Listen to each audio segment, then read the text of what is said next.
Alors, bonjour les amis des couteaux, ici c'est Jean qui vous retrouve pour une nouvelle vidéo euh, de duel, hein? Notre deuxième vidéo de cette série-là. Avant de commencer, je vous dis tout de suite, j'expérimente là, nouvel appareil photo, donc il est censé être beaucoup plus performant que mon ancien, avec une meilleure résolution en 4K. On va voir, je vais voir comme vous quelle va être la différence, s'il y en a une, sur le résultat de la vidéo.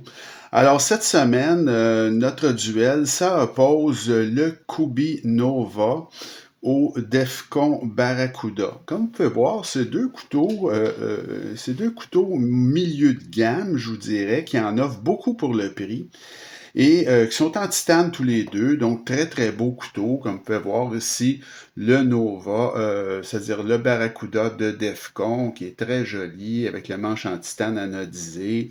Vous avez aussi le Kobe Barracuda, légèrement plus grand, lui aussi en titane, un beau manche, très très joli. C'est vraiment deux couteaux qui se comparent très bien, hein, des couteaux qui sont plus traditionnels avec une gâchette, tout ça. Bon, c'est notre comparaison, notre duel de cette semaine. Alors, on commence tout de suite. Allons-y avec le design. Le design de ces couteaux-là, c'est pas des designers connus, en tout cas pas à ma connaissance, c'est des designs maison. Alors, ça, on y va avec le Defcon pour commencer, le Barracuda, très très joli, hein, c'est vraiment un beau design épuré, je trouve que le titane ici, vous avez du machinage, micro-machinage dans le manche, très joli, anodisé vert pâle comme ça. C'est très très réussi, sur mon avis, au niveau du design pour le Defcon Barracuda. Même chose pour le Kubi Nova. Écoutez, c'est un design classique. C'est très réussi, ça aussi. Lui-ci a du machinage dans le manche, différent, mais c'est vraiment très très bien et c'est un couteau qui est très élégant.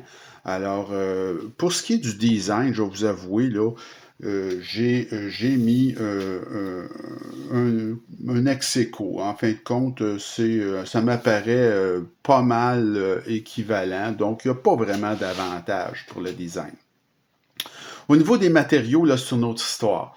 Vous avez au niveau du Defcon, c'est du titane, évidemment, le manche, mais l'acier, ici, c'est du D2. Et vous avez un roulement à billes, un clip en titane T-pop non réversible, qui est un peu bizarre, je vais vous avouer, ce clip-là, hein. Il est vraiment pas de port profond. Je sais pas, j'ai toujours trouvé qu'il était assez bizarre. Il est très dur aussi. C'est au niveau des matériaux, là, comme je vous ai dit, c'est ça, c'est roulement à billes. Et vous avez ici un affreux trou de lanière bzzzt, à travers le titane que je déteste, comme vous pouvez savoir. Au niveau du Kubi, le Kubi Nova, lui, propose un manche en titane, la même chose, roulement à billes également, mais c'est du 14C28N qui, à mon avis, est mieux que le D2. En tout cas, c'est beaucoup plus... ça a une meilleure résistance à la corrosion.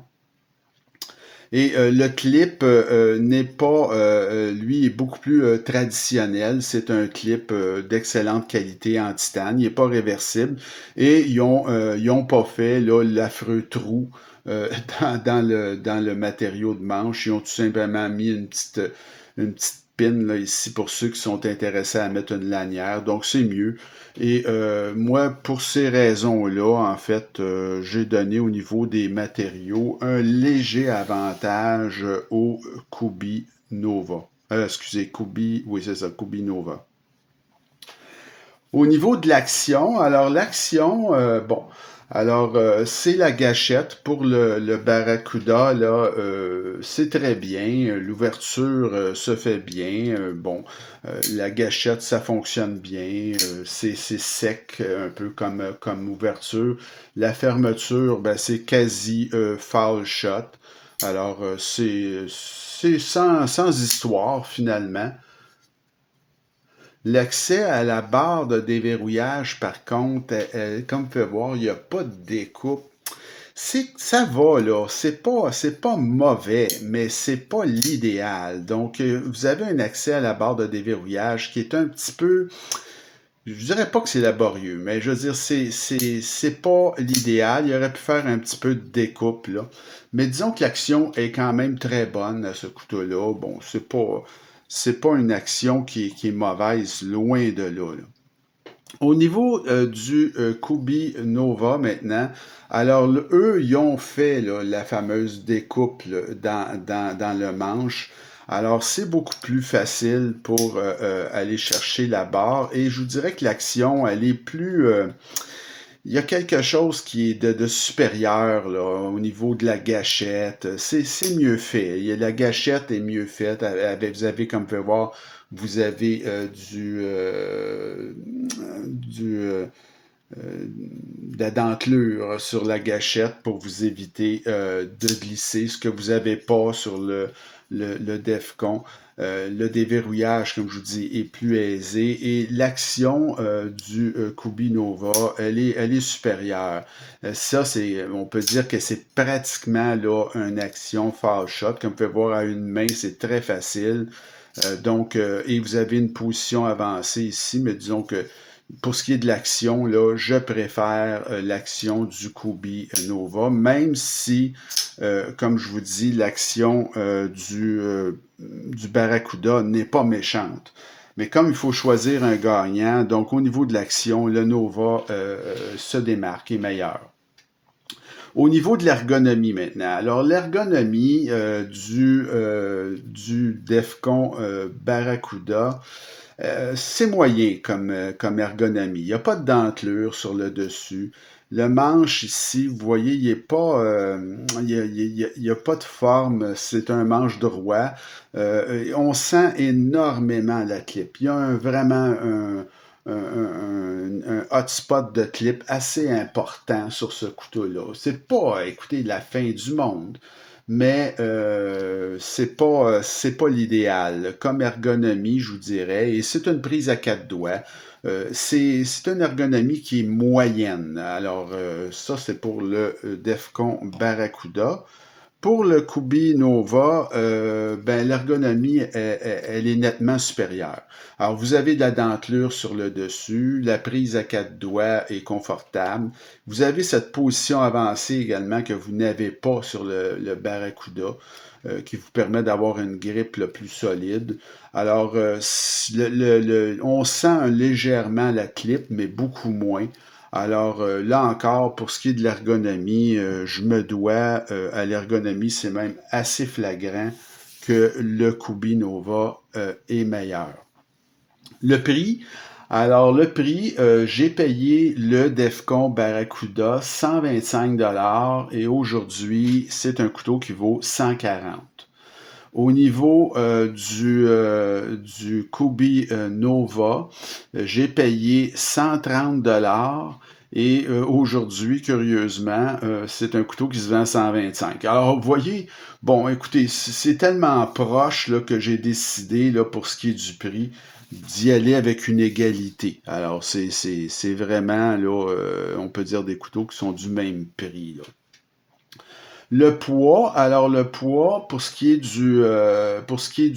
ces deux couteaux, c'est drôle, ces deux couteaux qui se ressemblent, hein, pour ça que je les mets en duel, et le poids, le Defcon Barracuda pèse 4,11 onces ou 116,5 grammes, et croyez-le ou non, le Kubi Nova pèse 4,15 onces ou 117,6 grammes, mais il est un peu plus grand, alors encore une fois, je peux pas mettre un gagnant, ils sont du même poids. C'est hallucinant, mais c'est comme ça. Et c'est vraiment une égalité. Pour ce qui est de la valeur, alors, pour ce qui est du Defcon Barracuda, bon, alors j'ai marqué que c'était correct, là, la valeur. Il y a beaucoup de bonnes choses dans ce couteau-là, finalement. L'ergonomie est moyenne. Le trou de lanière que je déteste à travers le titane. Bon, le clip qui est bizarre un peu, mais en gros, c'est un très beau couteau. Il faut faire attention là, à la rouille avec le D2 si vous en servez en milieu humide, mais c'est un couteau qui a une belle valeur là, pour 125 $. Écoutez, là, c'est quand même très très bien. Au niveau de la valeur, le Kubinova Titan comme ça, selon moi, elle est très élevée. C'est une aubaine vraiment là, à ce prix. C'est un couteau qui pourrait facilement se vendre 150, 160, puis on n'aurait pas grand-chose à dire. Alors, au niveau de la valeur, selon moi, le Kubinova est supérieur. D'ailleurs, il est offert en plusieurs configurations avec des aciers supérieurs. Vous l'avez aussi dans une configuration plus budget, là. Alors, je donne l'avantage pour ce qui est de la valeur au Kubinova. Mon appréciation générale maintenant, alors pour ce qui est du Defcon Barracuda, je crois que c'est un bon achat. C'est un couteau qui a une très belle allure générale. L'acier des deux, faire attention à la rouille, mais l'ergonomie qui est moyenne. Puis dans mon évaluation de ce couteau-là, j'étais arrivé à une note globale de 7,8 sur 10. Donc, ce qui donne un bon achat ou un très bon achat. Au niveau du Kubinova maintenant, alors je crois que c'est un excellent achat celui-là. Il est fortement recommandable à ce prix, là, si vous le trouvez aux alentours de 125, là, n'hésitez pas. C'est quasi un exceptionnel parce qu'à ma note d'évaluation de ce modèle, il y avait noté 8,8 sur 10. Donc, c'est vraiment là, un excellent couteau que je recommande là, sans aucune hésitation. Alors, je vais également donner mon appréciation personnelle au Kubinova. Alors, comme vous pouvez voir, là, l'écart est pas mal plus grand qu'à la dernière vidéo. On est à 8 contre 3.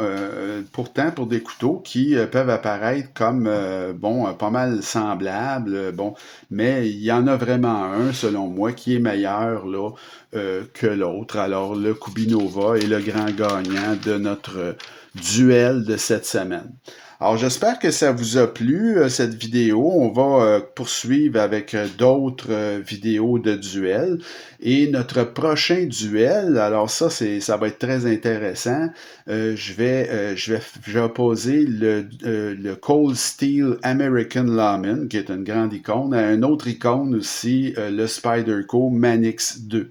Alors, ça sera notre prochain duel et je vous invite là à vous abonner à ma chaîne et à m'écrire et passer une très bonne fin de journée. On se retrouve très bientôt. Salut!